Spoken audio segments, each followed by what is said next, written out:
আমাকে বলতে ইচ্ছা করে ফিরে দাও আমার 11টি বছর। মামলায় আজকে নিষ্কৃতি পাবো, মামলায় আমার শাস্তি হবে না। I had the confidence. But 11 বছর যে আমি শাস্তি পাইলাম, আসলাম, গেলাম, মেরে গেলাম, মামলা গেলাম, ব্যয় গেল, মানসিক টেনশন, এটা তো আমি ফেরত পাবো না। ওয়ান কাইন্ড অফ পানিশমেন্ট তো আমি ভোগ করে ফেলছি। সো দ্যাট আজকে যারা মামলা করছে যে প্রতিষ্ঠান, তারা এটা কি জবাব, কেন তারা প্রমাণ করে? তো সেই কারণে রেওয়াজ অনুযায়ী বোধহয় আদালত সম্পর্কে কোনো মন্তব্য আমার করা ঠিক না। আমি শুধু বলতে পারি yes, I got the justice. স্বৈরাচারী শাসন আমলে স্বৈরাচারের বিপক্ষে যারা কথা বলতেন জনগণের পক্ষে, তাদেরকে নানানভাবে, নানান অজুহাতে, নানান উছিলায়, অসত্য অভিযোগে হয়রানিমূলক মামলা করেছেন। তার ভিতরে এই মামলাটি একটি। জনাব বাবু গয়েশ্বর চন্দ্র রায়, যিনি একজন সচ্ছল মানুষ, সজ্জন মানুষ, সৎ জীবনযাপনে অভ্যস্ত, সত্য কথা বলায় তিনি অভ্যস্ত। তিনি হাসিনা সরকারের বিরুদ্ধে প্রতিবাদী কণ্ঠ ছিলেন। যখন আচ্ছা ঠিক আছে, তো তিনি ওই যেসব কথাবার্তা বলতেন, এই সাবেক সেনা সমর্থিত সরকারের অনেকের গায়ে জ্বালা লাগতো, ধারাবাহিকভাবে হাসিনা সরকারের ওটা লাগতো। যেই কারণে ওনার বিরুদ্ধে অন্য কোনো অভিযোগ না পেয়ে 2008 সনে ওনার সম্পত্তির ব্যাপারে একটা নোটিশ দিলেন। ওনার ওয়াইফ তখন বেঁচে ছিলেন। হাজব্যান্ড অ্যান্ড ওয়াইফ দুজনের নামে যা কিছু সম্পত্তি ছিল সেই সমস্ত তথ্য তিনি দিয়ে দিলেন। আমার চাইতে বেশি মামলা বোধহয় ঢাকা কোর্টে কেউ করে নাই। সেই আলোকে আমি বলবো, বাবু গয়েশ্বর চন্দ্র রায়কে আমরা পেলাম, যার সবচাইতে কম সম্পত্তি আছে।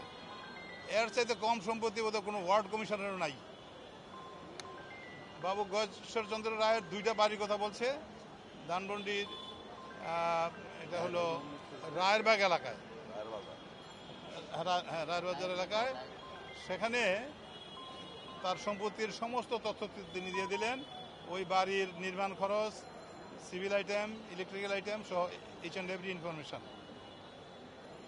আরেকটি বাড়ি ছিল না, পৈতৃক বাড়ি কেরানীগঞ্জের, সেইখানে একটা দোতলা বাড়ি, সেইটারও সম্পত্তির বিবরণী দিয়ে দিলেন। এবং তার রিপোর্টগুলো এরকম ছিল, মজার বিষয়, যে কাঠ নরমাল, অন্যান্য finishing item, sanitary item, civil item একেবারেই সাধারণ মানের। কিন্তু সরকারের তো সদিচ্ছা নাই, সেখানে তার বিরুদ্ধে মামলা আনবেই। তিনি এই সরকার পক্ষ পিডব্লিউডি দিয়ে একটা রিপোর্ট হাসিল করে নিলেন যে তিনি কিছু কিছু তথ্য গোপন করেছেন। বাংলাদেশের ইতিহাসে শুনেছেন যে একটা ইলেকট্রিক আইটেম একটা বাড়ি যখন ডেকোরেট করে, তার মধ্যে ডিফারেন্স থাকে 50,000 টাকা। ওনার মামলা এটা হয়েছে। ওনার বাসায় যে আসবাবপত্র আছে, সোফা সেট আছে, এটার দাম 8,000 টাকা বেশি, এইরকম অভিযোগ এসেছে। তো এইরকম একটি হয়রানিমূলক মামলা, চার্জশিট হলো। এবং আজকে কত বছর? 11 বছর।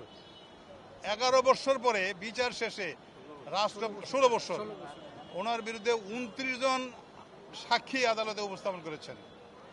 এই 29 জন কোনো সাক্ষী তাদের দায়েরকৃত এজাহার বা সাবমিটেড চার্জশিট বা আদালতে গঠিত অভিযোগপত্রের কোনো উপাদান প্রমাণ করতে পারে নাই। ওনার বাড়ির সম্পত্তির বিবরণী যখন নাকি তালিকাভুক্ত করা হয়, টিম ওনার উপস্থিতিতে ওনার কোনো আইটেমের মূল্য উল্লেখ করে কোনো স্বাক্ষর নেয় নাই। ওই সমস্ত আইটেমগুলি কোন কোম্পানির, কি মানের, কি দামের, সেই সব যাচাই বাছাইও করা হয় নাই। অথচ তার বিরুদ্ধে মামলা হলো, এজাহার হলো, চার্জশিট হলো এবং সাক্ষী চলছে। এইভাবে দেখা যায় দীর্ঘ হয়রানির পরে আরেকটা অভিযোগ ওনার বিরুদ্ধে নিয়ে আসলেন যে তিনি বাংলাদেশের 2টা কোম্পানি আছে, আব্দুল মোনেম কোম্পানি এবং তার মেয়ের জামাই রেজা কনস্ট্রাকশন, এই 2টা কোম্পানির কাছ থেকে কাজ পাইয়ে দেওয়ার কথা বলে তিনি নানানভাবে কিছু টাকা আদায় করেছেন। তো এই মামলায় সাক্ষ্য প্রদানকালে দেখা গেল যে ওই 2টা কোম্পানি তারা এসে বললেন যে আমাদের কাজের বরাদ্দকৃত বা বরাদ্দপ্রাপ্ত কাজের বিষয়ে তিনি একজন এক্সপার্ট হিসাবে কনসালটেন্ট হিসাবে পরামর্শ দিয়ে কাজগুলি যথাসময়ে দ্রুততার সাথে দক্ষতার সাথে কাজগুলি করিয়ে নিয়েছেন, করার ব্যাপারে সহযোগিতা করেছেন। সেই কারণে কোম্পানির পক্ষ থেকে তাকে এই কনসালটেন্সি ফি হিসাবে ব্যাংকের চেক এর মাধ্যমে সম্মানী টাকা দেওয়া হয়েছে। আপনারা সাংবাদিকরা নিশ্চয়ই অবহিত আছেন, কোনো দিন কোনো চাঁদার টাকা ব্যাংকের চেকের মারফতে লেনদেন হয় না। ওনার বিরুদ্ধে অভিযোগ এত নম্বর চেকে অত তারিখে এই টাকা নিয়েছেন। সেটা বিজ্ঞ আদালত আজকে অ্যানালাইসিস করে পরীক্ষা নিরীক্ষা করে দেখলেন যে সত্যি সত্যি তিনি কনসালটেন্ট হিসাবে ওই প্রতিষ্ঠানে কাজ করেছেন। আদালত অত্যন্ত সচেতনতার সাথে বিচক্ষণতার সাথে এটাও প্রমাণ করলেন যে যখন তিনি কনসালটেন্ট তখন কি বাংলাদেশ সরকারের মন্ত্রী কিনা, বাংলাদেশ সরকারের কোনো লাভজনক কোন পদে আছে কিনা, না, তখন তিনি মন্ত্রীও নন, এমপিও নন। অতএব তিনি একজন সাধারণ মানুষ হিসাবে এই পরামর্শ দিতেই পারেন। সেই পরামর্শের ফিটা তিনি কোম্পানির থেকে পেয়েছেন থ্রো চেক। সেইটাকে অভিযোগে আনা হয়েছিল যে তিনি নাকি এই কৌশলে এই বাড়তি টাকা আদায় করেছেন। যাই হোক, বিজ্ঞ আদালত বাড়ির হিসাব নিকাশ এবং এই যে বাড়তি টাকা পাওয়ার হিসাব সেটা আদালতে ওই রেজা কনস্ট্রাকশন এবং আব্দুল মোনেম কোম্পানির পক্ষ থেকে সাক্ষ্য হাজির হয়ে বলেছেন যে আমাদের কাছ থেকে তিনি বৈধভাবে প্রাপ্য কনসালটেন্সি ফি হিসেবে টাকাটা নিয়েছেন। এর বাইরে কোনো টাকা কখনো চাইও নাই, আমরা দেইও নাই। সমস্ত টাকা আমাদের বুকস অফ অ্যাকাউন্টসে আছে, সেই টাকার খরচ ইনকাম ট্যাক্সেও দেওয়া আছে। অতএব আমি কেন এই প্রেক্ষাপটটা বললাম যে একটা মিথ্যা মামলায়, হয়রানিমূলক মামলায় কীভাবে হয়রানির শিকার হয় বাবু গয়েশ্বরচন্দ্র রায় সেই মামলার হয়রানির একটা শিকার। দীর্ঘদিন পরে আজকে বিচক্ষণ আদালত সমস্ত সাক্ষ্য প্রমাণ 29 জন সাক্ষীর বক্তব্য প্রমাণ পর্যালোচনার শেষে সিদ্ধান্তে উপনীত হলেন যে তিনি হয়রানির শিকার হয়েছেন, তার বিরুদ্ধে দায়ের করা মামলাটা অসত্য ছিল এবং চূড়ান্তভাবে এটা অপ্রমাণিত, it is not proof, it is ডিসপ্রুফ।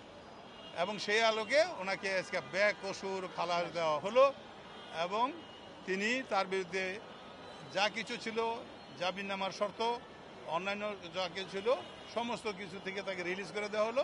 আজকের থেকে তিনি একজন মুক্ত মানুষ হিসাবে 16 বছর আগের অবস্থা আবার ফিরে আসলেন।